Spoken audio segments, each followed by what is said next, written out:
Hello everyone, welcome to our YouTube channel devoted for civil services.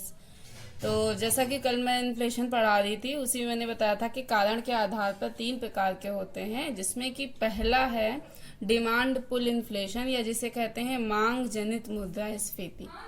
ठीक है, तो अब इसी में आगे बढ़ते हैं। देखिए, यहाँ पे जो महंगाई होती है, ये मांग जनित मुद्रास्फीति में यहाँ पे जो महंगाई होती है, ये बढ़े हुए मांग के कारण होती है।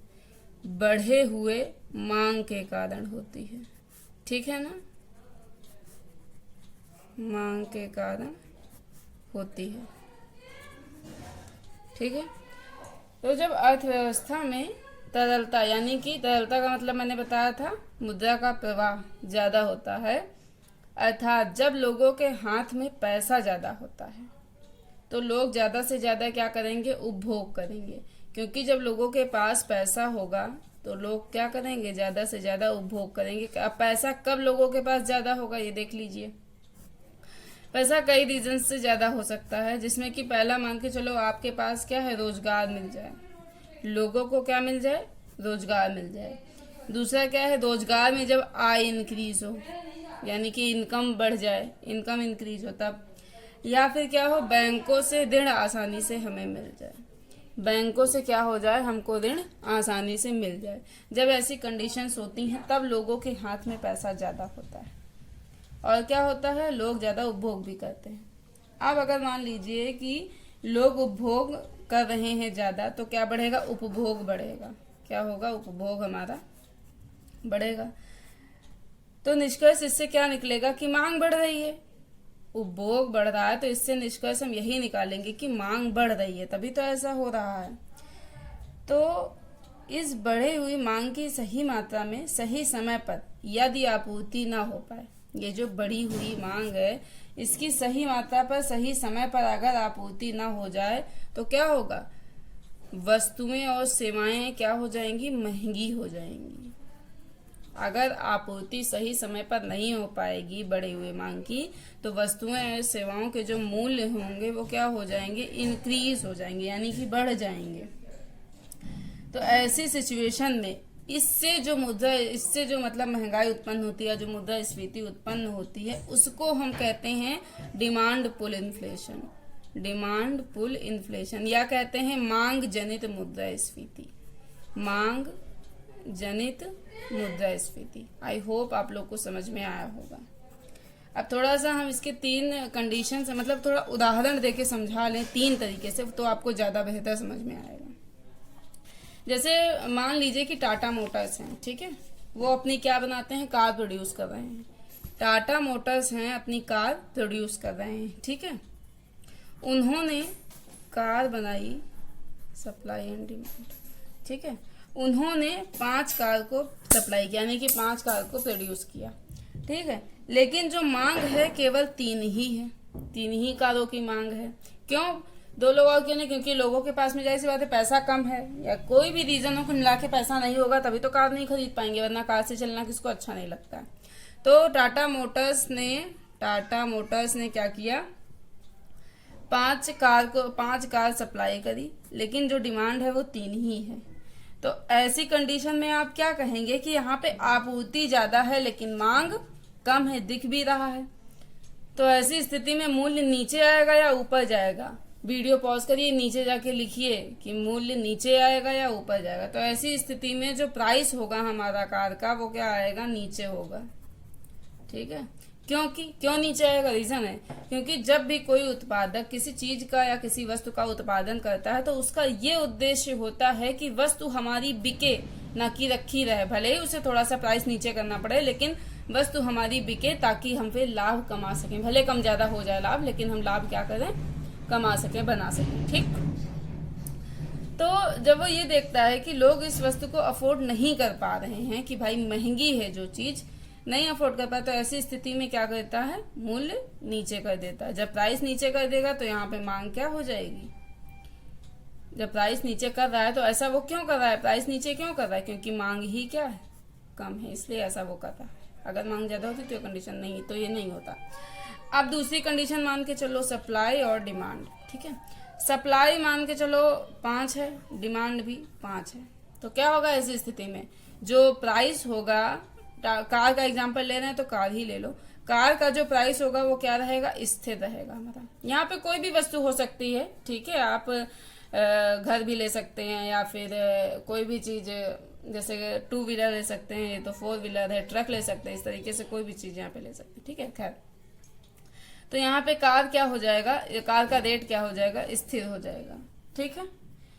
अब एक तीसरी कंडीशन है, उसको भी समझ लीजिए। तीसरी कंडीशन हमारी क्या है, अगर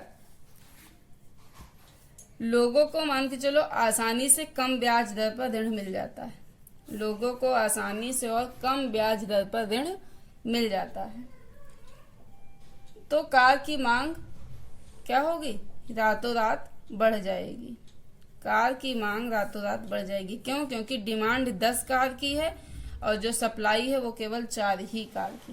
तो जो प्राइस होगा कार का वो क्या हो जाएगा, इंक्रीज कर जाएगा, बढ़ जाएगा। क्योंकि होगा क्या कि प्राइस तो रातों रात इंक्रीज कर सकता है, लेकिन आप कह लें कि रातों रात कार बना के खड़ी कर दें तो ये मुश्किल है, ये नहीं हो पाएगा। तो यहाँ पे क्या है, मांग नहीं पूरी हो पा रही है, तो फिर क्या हो जाता है, मूल्य में बढ़ोतरी हो जाती है। तो इस बढ़े हुए मूल्य के कारण जो मुद्रास्फीति उत्पन्न होगी उसे क्या कहेंगे, आई होप आप लोग को समझ में आया होगा, डिमांड पुल इन्फ्लेशन कहेंगे, यानी कि मांग जनित मुद्रास्फीति कहेंगे। डिमांड पुल इन्फ्लेशन या मांग जनित मुद्रास्फीति। ओके, समझ में आया होगा। एक रीजन और है कि जब अर्थव्यवस्था में अपने यहाँ काले धन का प्रवाह बढ़ जाए। अब काला धन क्या होता है, काले धन का प्रवाह बढ़ जाए। काले धन का प्रवाह बढ़ जाए। काला धन क्या होता है, ये पैसा क्या होता है, इलीगल होता है। पहली बात, इलीगल का मतलब कह सकते हैं घूस का हो, फिरौती का हो, ठीक है, या फिर स्मगलिंग का हो, ठीक है। तो इस मतलब ये वो पैसा होता है जिसपे आप टैक्स पे नहीं करते हैं। या फिर लीगल पैसा हो सकता है, कैसे, लेकिन वो भी काला धन कहलाएगा। कैसे कि जैसे मान के चलो किराए का पैसा है, या फिर ट्यूशन का पैसा है, किराए का पैसा, ट्यूशन का पैसा, ठीक है, या फिर सरकार से अपनी आपने आय छुपाई हो वो पैसा, जिस पर कुल मिला के आप टैक्स नहीं देते हैं, वो क्या कहलाता है, हमारा काला धन कहलाता है। तो खैर, हम बात कर रहे थे, तो अर्थव्यवस्था में अगर काला धन का प्रवाह भी बढ़ जाए, मतलब काले धन का प्रवाह बढ़ जाए, तो भी ऐसी स्थिति क्या करती है, मांग जनित मुद्रास्फीति को जन्म देती है। कैसी, मांग जनित मुद्रास्फीति को जन्म देती है। अब भारत क्या है, विकासशील अर्थव्यवस्था, यहाँ पे मांग जनित जो मुद्रास्फीति है एक स्वाभाविक सी बात है। बाद में काले धन की भी कमी नहीं है, ठीक है। तो मांग जनित मुद्रास्फीति यहाँ पे एक स्वाभाविक सी बात है। देखिए, इंडिया है अपना, उसकी आबादी तो वैसे ही ज्यादा है, आप लोग देख ही रहे हैं। लोगों को रोजगार मिलता है, धीरे धीरे लोगों को रोजगार मिलता है, और धीरे धीरे लोग क्या करते हैं, अपनी वस्तुओं को खरीदते हैं। जो आवश्यकता वाली वस्तुएं होती हैं उनको क्या करते हैं, खरीदते हैं, ठीक है। मान के चलो आज किसी की नौकरी लगी, ठीक है, पहली सैलरी से उसने, फर्स्ट सैलरी से उसने क्या किया, टीवी खरीद लिया, ठीक है। सेकंड सैलरी से उसने क्या किया, एसी खरीद लिया। इसी तरह थर्ड फोर्थ सैलरी से मान के चलो उसने फ्रिज खरीद लिया, इस तरीके से वो खरीद लिया। तो इधर आप ये सब खरीद रहे हैं, तब तक क्या है, पीछे से 4 लोगों को और रोजगार मिल रहा है, ठीक है। तो वो भी इन्हीं सब चीजों को उपभोग करना प्रारंभ कर देते हैं। कहने का मतलब क्या है कि मांग निरंतर बनी हुई है। यहाँ पे क्या है, मांग निरंतर बनी हुई है, तो यहाँ पे मांग जनित मुद्रास्फीति उत्पन्न हो जाती है, ठीक है। अब ठीक इसी तरह आप मनरेगा में आइए। मनरेगा में क्या है, ये क्या है, कल्याणकारी योजना है, ठीक है। मनरेगा एक कल्याणकारी योजना है। ये कहाँ, बेसिकली ग्रामीण क्षेत्रों में निवास करने वाले हर वयस्क व्यक्ति को कम से कम 100 दिन का रोजगार उपलब्ध कराना इसके तहत सुनिश्चित किया गया था, मनरेगा के तहत ग्रामीण क्षेत्र, ठीक है।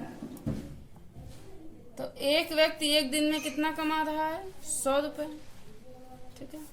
100 दिन में एक व्यक्ति कितना कमाएगा, 10,000, ठीक है। तो यदि सरकार ने ऐसा कई करोड़ व्यक्ति के साथ किया, यदि सरकार ने ये चीज मनरेगा वाली चीज कई करोड़ व्यक्ति के साथ मान के चलो कर दी, तो कई हजार करोड़ रुपए निकल जाएंगे सरकार के पास से, और कहाँ चले जाएंगे? लोगों के हाथों में, यानी कि मार्केट में चले जाएंगे। तो इससे होगा क्या? उपभोग बढ़ेगा। जाहिर सी बात है, उपभोग बढ़ेगा। उपभोग बढ़ेगा तो क्या होगा? मांग जनित मुद्रास्फीति उत्पन्न होगी। ठीक है, क्या होगा? मांग जनित मुद्रास्फीति उत्पन्न होगी। तो जब मनरेगा लागू हुई थी तो उस वर्ष या उसके बाद के कुछ मतलब ग्रामीण क्षेत्रों में देखा होगा आपने कि जहां पहले वहां की मतलब जीवन शैली में परिवर्तन हुआ था। कहने का मतलब वहां पे पहले जहाँ पे क्या था कि दाल रोटी बड़ी मुश्किल से मिल पाती थी, तो अब आप देखेंगे उन क्षेत्रों में रोज नॉनवेज और अंडा मछली मीट मतलब इस टाइप की चीजें जो महंगी होती हैं, कहने का मतलब वो भी खाया जाने लगा, उनका भी उपभोग बढ़ा। तो ऐसे में क्या है कि ग्रामीण क्षेत्रों में ये सारे खाद्यान्न अचानक से क्या हो गए थे?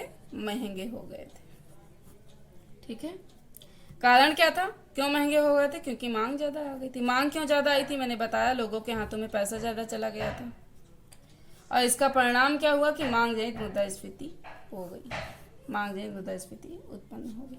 वो बात मनरेगा एक अच्छी योजना है या गलत, वो एक अलग डिबेट है, उसको फिर कभी देखेंगे। फिलहाल आज ये देखिए। खैर, ये बात आई आपको समझ में?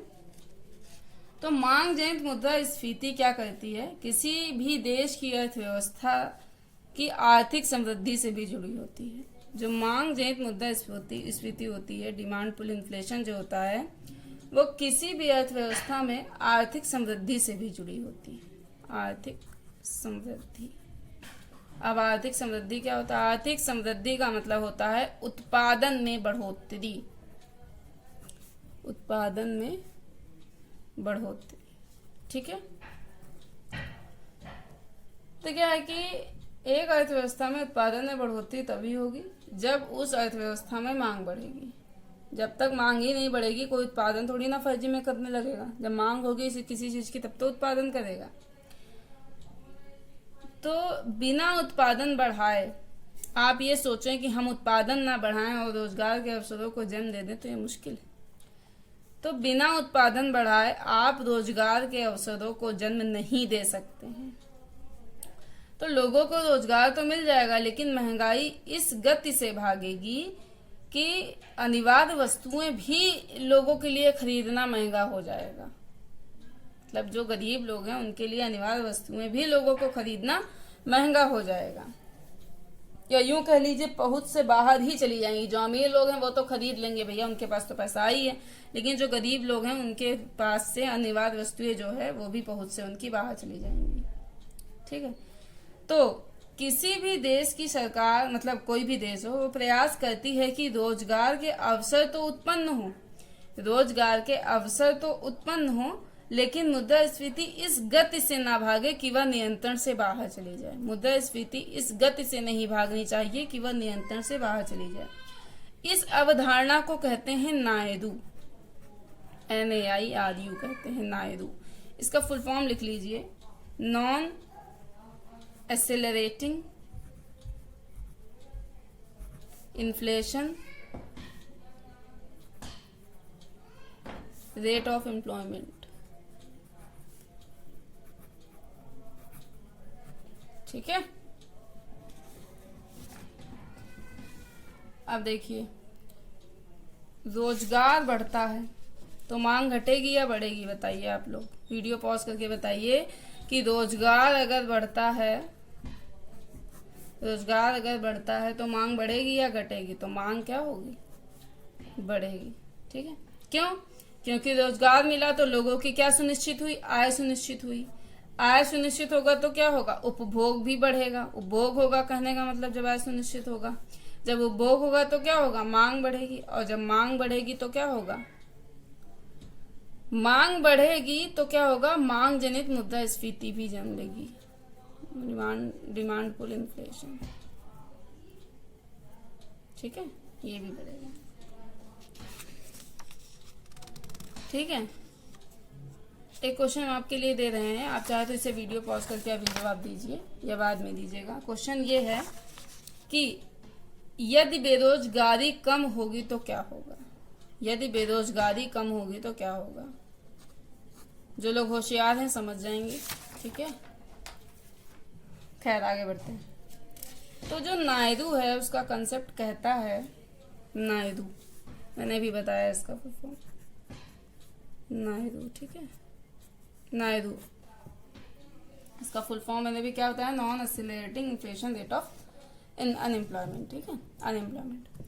तो ये क्या कहता है, इसका कंसेप्ट कहता है कि रोजगार को बढ़ावा तो दो लेकिन बेरोजगारी कम करो।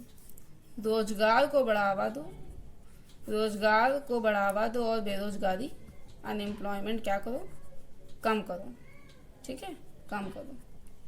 लेकिन बेरोजगारी उसी गति से कम होनी चाहिए, जो बेरोजगारी है हमारी वो उसी गति से कम होनी चाहिए जिस पर मुद्रास्फीति बहुत तेजी से आगे ना भागे, जिस पर मुद्रास्फीति एक्सीलरेट ना करे। कहने का मतलब बहुत तेजी से आगे ना भागे। इस तरीके से आप बेरोजगारी को कम करें।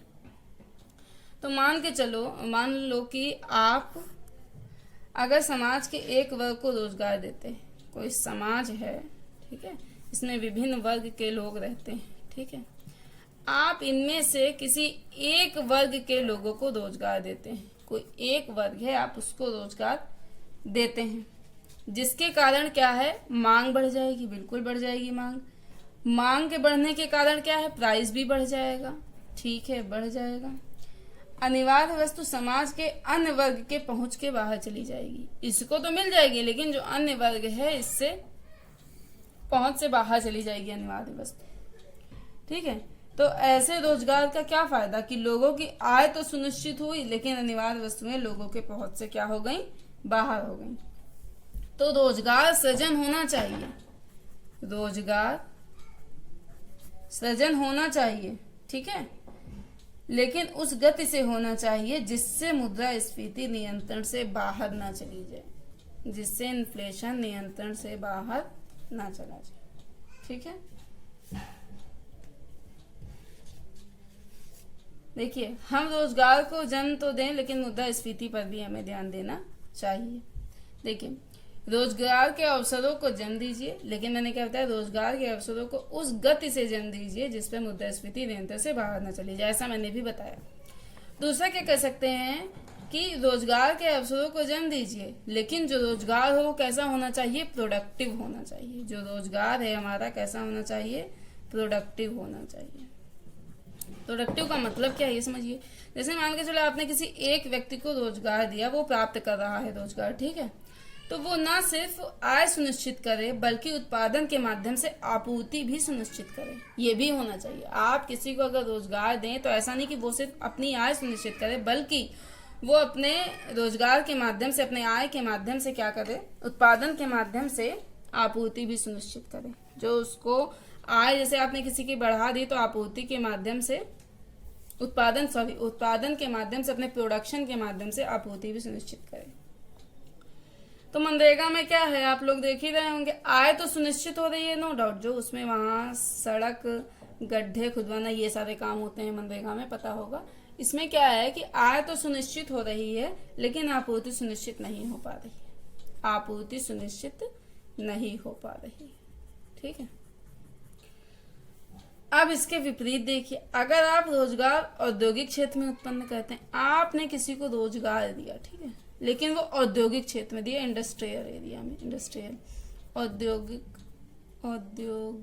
ठीक है, औद्योगिक क्षेत्र में आपने किसी को रोजगार दिया, तो रोजगार के अवसरों को आप औद्योगिक क्षेत्र में जन्म दिया आपने, ठीक है, जन्म दिया। ये कब करेंगे, जब आप औद्योगिक क्षेत्र उत्पन्न करेंगे तभी तो उसमें रोजगार देंगे। बिना औद्योगिक क्षेत्र उत्पन्न किए थोड़ी ना रोजगार दे देंगे किसी को। तो ठीक इसके विपरीत, अगर आप औद्योगिक क्षेत्र में रोजगार उत्पन्न करते हैं, देते हैं, रोजगार के अवसरों को आप औद्योगिक क्षेत्र में जन्म देते हैं, तो न सिर्फ एक व्यक्ति को रोजगार प्राप्त होगा बल्कि वो व्यक्ति उत्पादन के माध्यम से आपूर्ति में भी योगदान करेगा। आपने जैसे किसी को औद्योगिक क्षेत्र में रोजगार दिया तो वो न सिर्फ रोजगार प्राप्त कर रहा है, बंदा तो ये है, इसने चलो ठीक है रोजगार प्राप्त कर लिया, बल्कि उत्पादन के माध्यम से आपूर्ति भी सुनिश्चित कर, जो भी वो इंडस्ट्री प्रोड्यूस कर रही होगी वो भी तो फिर सुनिश्चित हुई, उसका भी तो मान के चलो बढ़ गया उत्पादन, उसका भी तो बढ़ गया। तो क्या होगा कि इधर मांग बढ़ी, उधर आपूर्ति सुनिश्चित हो गई। ये सॉल्यूशन होता है मांग जनित मुद्रास्फीति को कम करने का। आपने जैसे मांग तो बढ़ा दी, आय जैसे बढ़ा दी तो लोगों की मांग तो बढ़ गई। जैसे मान के चलो, छोटा सा एग्जांपल लेते हैं, आपने किसी पेन की मान के चलो हुई, ठीक है, एग्जाम्पल इसी तरह ले दूं, पेन कोई भी मतलब कुछ भी आप एग्जाम्पल ले सकते हैं। मान के चलो आपने लोगों की आय बढ़ा दी, सैलरी बढ़ गई लोगों की, लोगों ने क्या किया, मांग करना शुरू कर दिया। अब पहले लोग मांगते थे कि छोटा मतलब 5 रुपए वाला मान के चलो पेन यूज करते थे, अब लोग क्या है 60 रुपए वाला पेन यूज कर रहे हैं। तो जब 60 रुपए वाला पेन यूज करेंगे तो लोगों 60 रुपए वाला पेन भी तो प्रोड्यूस होना चाहिए। अब अगर मान के चलो मांग है 60 रुपए वाले पेन की 20, इन्होंने रखा है केवल 5, तो ये 60 रुपए वाला पेन का रेट ऑटोमेटिक अपने आप से काला बाजारी के चक्कर से 70 कर देंगे। कहेंगे कि नहीं आप 70 में हम इसको बेचेंगे। ब्लैक मार्केटिंग भी इससे शुरू हो सकती है। तो कहने का मतलब क्या है कि आप जहां रोजगार दे रहे हैं तो उसका उत्पादन भी बढ़ाइए। जब आप उत्पादन बढ़ाएंगे तो 20 जब डिमांड है तो 20 ऑटोमेटिक उत्पादन हो जाएगा, तो फिर ये समस्या ही नहीं आएगी मांग जनित मुद्रास्फीति की। ये तो मैंने एक पेन का एग्जांपल लिया, आप एसी फ्रिज टीवी किसी भी चीज का एग्जांपल लेके ये चीज कह सकते हैं। तो आई होप आप लोगों को समझ में आया होगा। अब इसके आगे जो दूसरा है वो है कॉस्ट पुश इन्फ्लेशन, वो कल कंटिन्यू होगा। आज के लिए इतना ही। और मेरी वीडियो को अगर आप देख रहे हैं और अगर आपको पसंद आ रही है तो जरूर इसे लाइक जरूर करें। आप लोग लाइक नहीं करते हैं, मैं यही देख रही थी, बिल्कुल भी लाइक मतलब होते हैं, देखते इतने लोग हैं, जाहिर सी बात है जब देख रहे हैं तो पसंद भी आ रहा होगा। जब पसंद आ रहा है तो फिर लाइक करने में क्या है, जो एक बटन जाइए वहां दबा दीजिए बस। तो आज के लिए इतना रखते हैं। आगे ध्यान रहिए, अपनी सेहत का भी ख्याल रखिए, ठीक है। लाइक शेयर सब्सक्राइब करना बिल्कुल भी ना भूलें, ठीक है। Thank you.